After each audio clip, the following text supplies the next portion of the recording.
Okay, what if the US economy crashes tomorrow? Let's see. Topping $30 trillion. But imagine waking up tomorrow and it's all gone.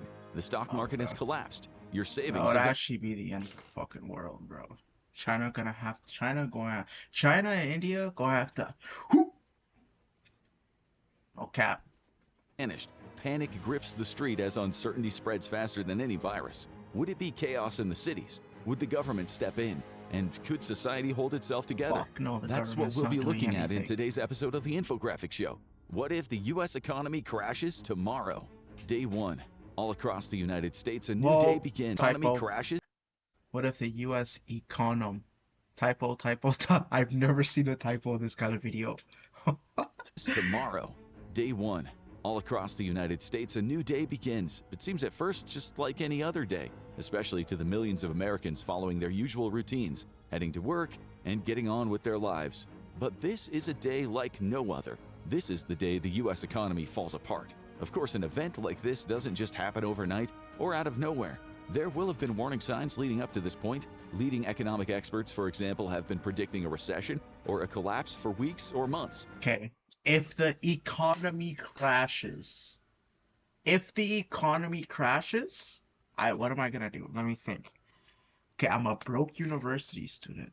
I don't live with family. I'm in a big ass city, mostly alone. Gang, what am I gonna do?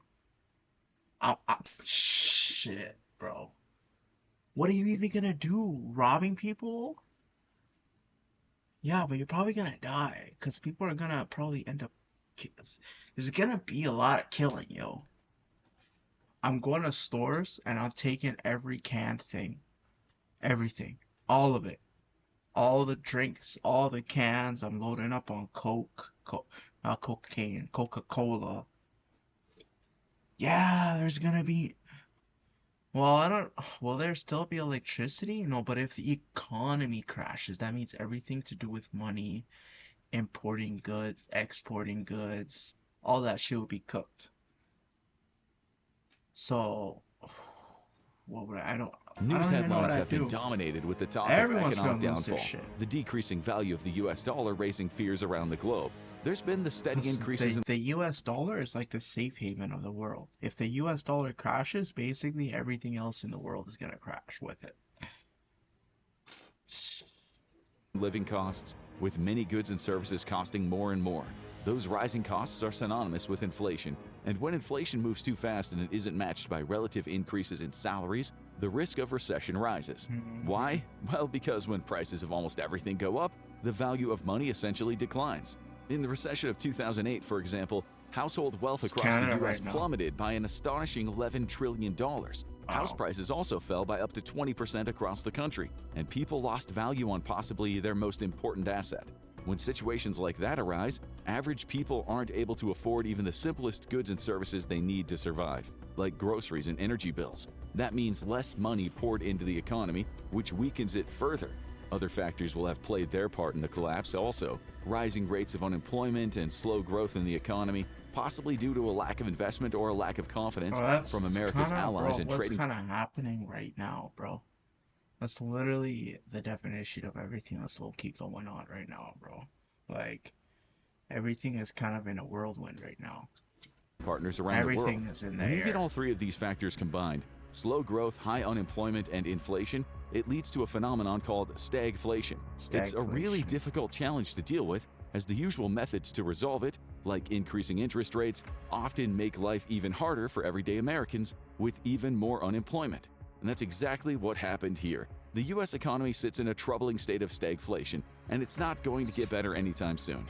In fact, it's about to get a whole lot worse. And the average everyday American is the one who will feel the effects the most dramatically in the early stages. Life is already tough for them before the collapse even begins. Let's say they have an Oh, my bad, y'all. average US salary of around $66,000. They have mortgage payments to cover, energy bills to pay, groceries, healthcare, and childcare.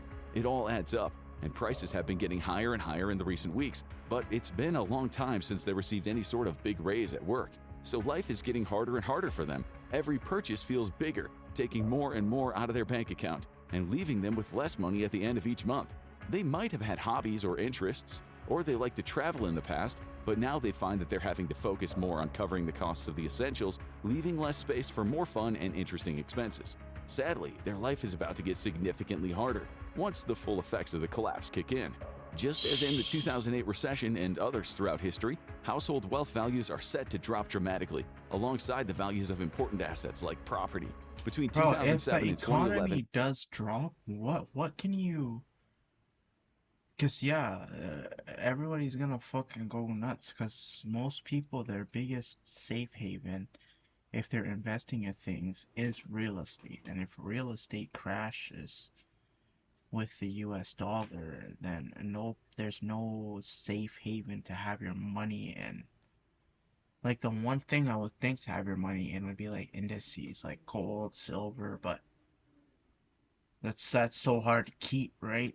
Like you can't just have fucking 300,000 pounds of gold, maybe spread across the world, but like if your house is gone, like there goes all your money, bro. Shit. 1 in 4 American households lost a staggering 75% of their wealth.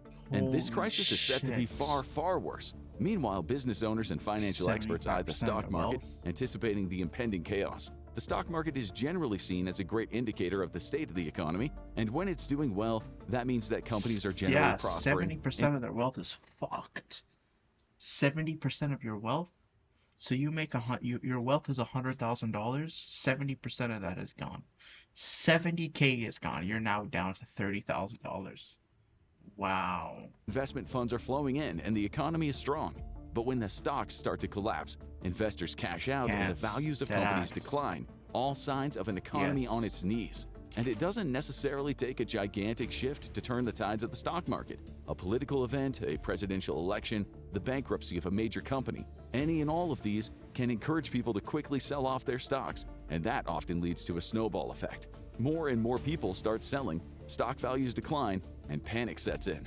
Before anyone knows what's happened, billions of dollars of value have been lost from the US economy. Companies that were in strong positions just hours earlier are suddenly crippled, having Wow. lost huge amounts of their value in next to no time. Even the richest of individuals, the billionaires in America, see their net worth plummet, as so much of it is tied up in stocks and shares. At the highest level, President Donald Trump will of course be kept informed of the changes as they happen. He'll have numerous financial experts and aides on his team providing real-time updates regarding the economic collapse. He'll be given predictions of what the coming days may hold, and perhaps even policy recommendations on ways to limit the chaos, even if it cannot be stopped. In the span of a single day, the once strong American economy has collapsed, but the worst is yet to come for all of those affected. Day 2. A day after the collapse, our average everyday American wakes from a troubled night. They are fearful for their job, their family, and their future. They have no idea what the days and weeks to come might hold, but the headlines in the news make for worrying reading. Or if you're rich, Let's just leave imagine the that fucking as well. country, bruh, for a little bit. You know, let shit settle down a little bit and just kick up a little bit. You know, and Well as like having the some fucking like Cyprus or some shit The like average that. U.S. salary, they also have an average amount of debt, around $105,000, and savings, just over $5,000. Low-key, Much right? of their debt is made up of mortgage payments, but there are also credit card bills to cover, plus repayments on an auto loan that they took out to purchase a new car the year before. They know that if they lose their job, which suddenly Everything's feels more gone. possible than ever before, they and their family could end up homeless. That's like But as a COVID, simple bro. citizen, they are powerless to do much about it. All they can do is head to work, hoping somehow that the situation improves and that they still have a job to go to by the end of the week. Meanwhile, an average American business owner also That's faces a literally chaotic and COVID. I uncertain remember each day people would go to work and say, okay, today's the day I'm gonna lose my job. Okay, next day, today's the day I'm gonna lose my job. Because everybody knew, like 75% of people knew that at some point they're gonna be let go. You know? Like, and it just shows that small thing fucked up the whole world. Now imagine if everything crashes, yo. future ahead. Financially speaking, she's in a stronger position than the average American, with more money in the bank and various investments to fall back on. But on the other hand, it also means that she has much more to potentially lose as the economic collapse continues, with some very Exactly. big and dramatic decisions ahead. For now, she keeps a close eye on the events, not taking any drastic actions right away, but preparing plans and worst-case contingencies for the days to come. But it's all at the top level in the White House itself that the chaos is at its peak. The stock market is experiencing its worst day in almost a century, surpassing the recession of 2008 and almost rivaling the Wall Street crash of 1929, which led to the Great Depression. The government knows that it needs to act fast, and it's up to President Trump to make the big decisions and stop the decline as quickly and as efficiently as possible. We can't predict exactly how Trump would act, but he would at the very least need to make statements and address the American people. They would be expecting reassuring words and promises of better days ahead. Behind the scenes, he and his aides would work on a strategy to solve the crisis, perhaps looking to past examples for inspiration. When the stock market collapsed in 2008, a big bailout bill, the Emergency Economic Stabilization Act, was passed, providing a colossal $700 billion bailout package for America's banks. Businesses that were teetering on the edge of ruin received a sudden cash injection to keep them afloat. In 2020, during the COVID-19 pandemic, something similar happened.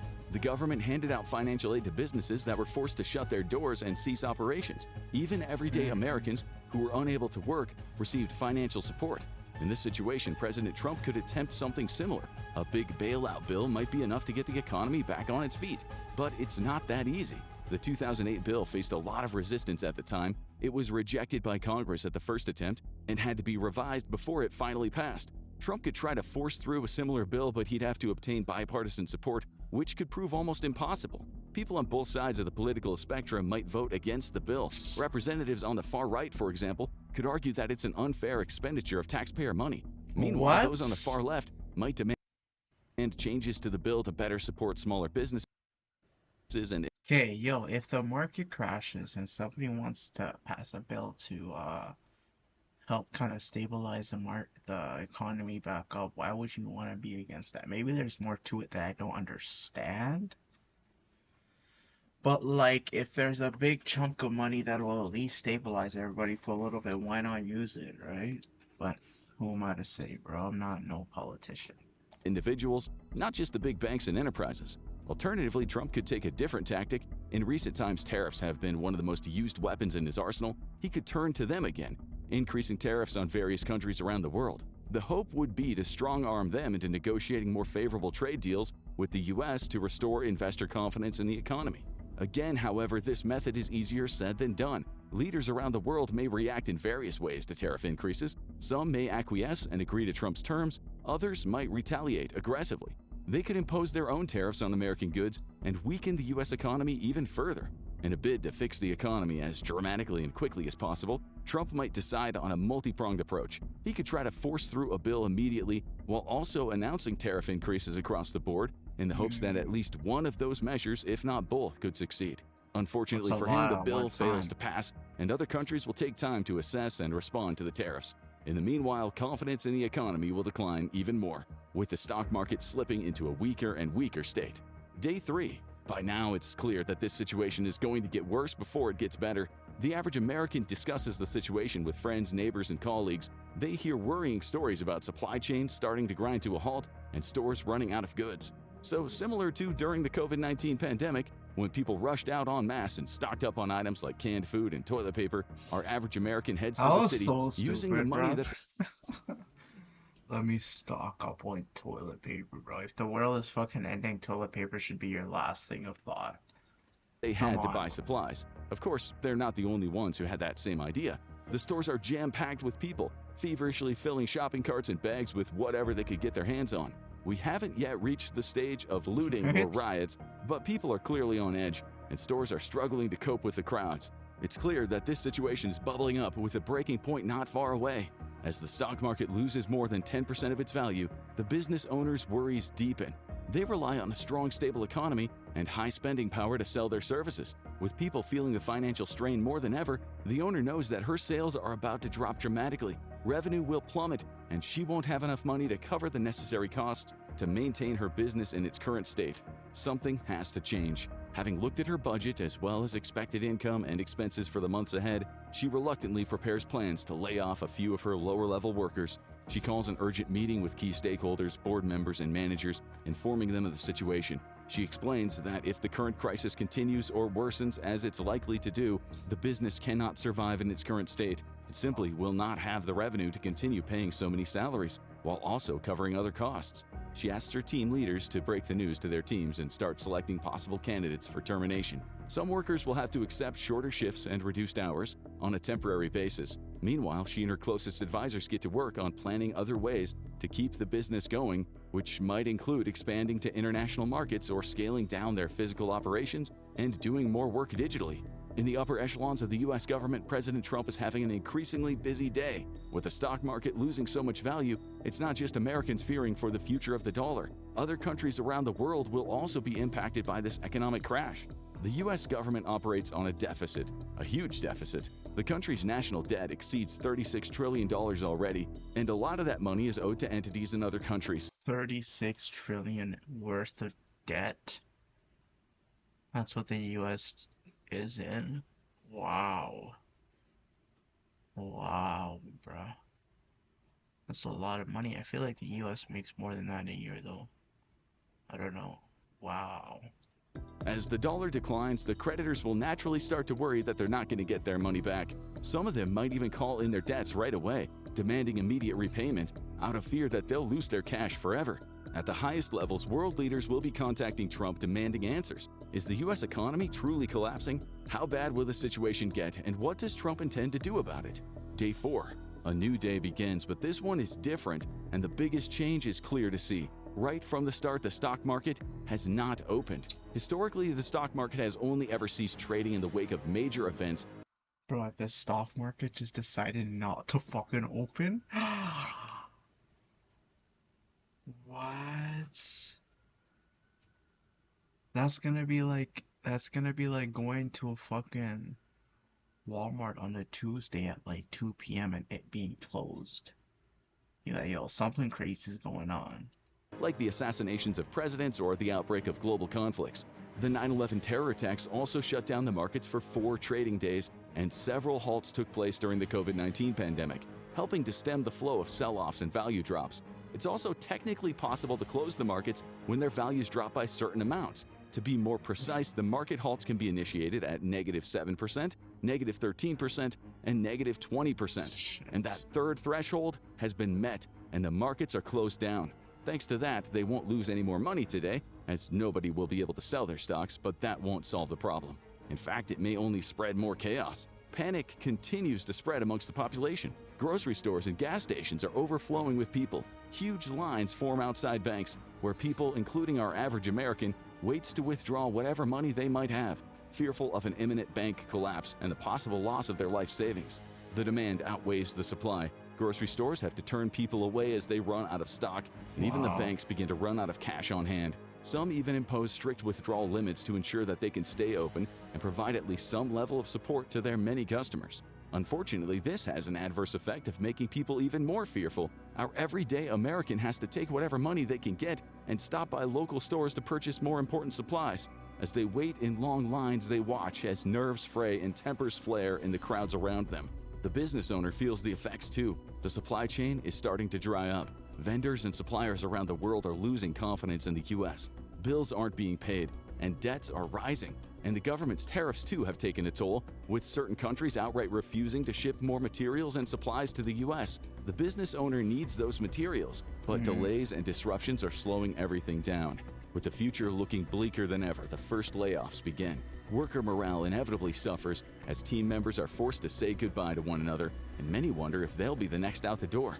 The business owner does what she can to manage the mood, but is already fearful of having to make more layoffs soon, or even shut down her company altogether. Inside the White House, President Trump fields urgent calls from world leaders. His tariffs are now straining relationships with key allies.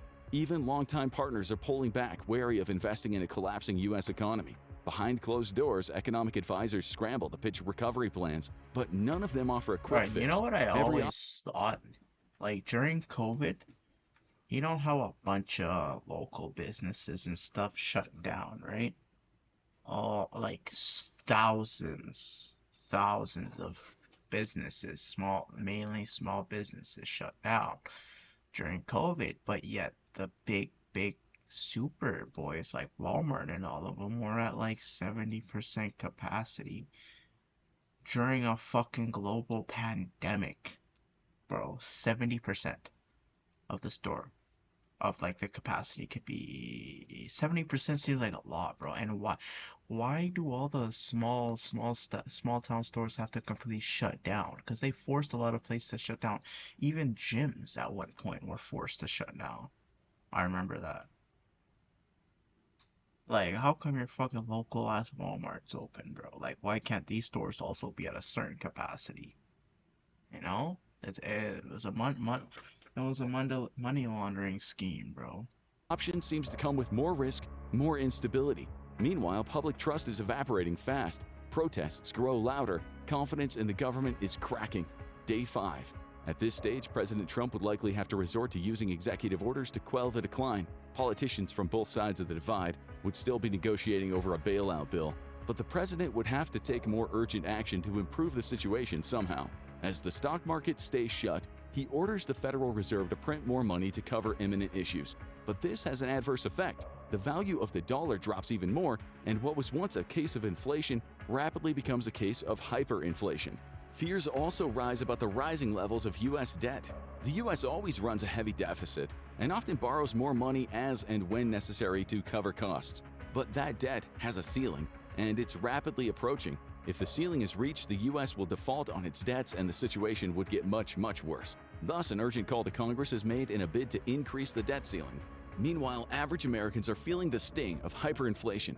They know all of their money, whether it be wages or savings, is rapidly losing value, and the cost of goods is only going to increase. They fear that before too long, they'll be priced out of even the most basic of essential goods. So the surge of crowds to bank and grocery stores continue. Stores would probably snap back into pandemic-style mode. Lines would stretch around the block. A limited number of people would be allowed in at once, and restrictions would be put on how many products they would be allowed to buy, especially with stocks starting to dwindle. On social media networks, our everyday American citizens may start to hear news of civil disobedience, riots, and looting in certain parts of the country. Tensions would begin to boil over, and it would only be a matter of time before crimes begin. Videos would start to go viral showing citizens battling over the likes of bread and bottled water, or security guards fending off aggressive shoppers trying to force their way inside. Social media would also likely be dominated by discussions of the situation, with many people sharing their opinions, leading to intense arguments and tumultuous online discourse. Other countries could even seek to take advantage of this. Bot armies deployed by America's enemies, for example, could be used to spread misinformation, stoke flame wars, or incite criminal acts like looting and rioting among the population. Wow. Day 6. Before the first week of the economic collapse is complete, the business owner may already be contemplating shutting their business down. With the supply chain dwindling, sales at an all-time low, and no clear signs of any imminent improvement, it may simply be too costly to keep the company up and running. They would, at the very least, have to impose large-scale terminations, laying off numerous workers and downscaling their operations significantly.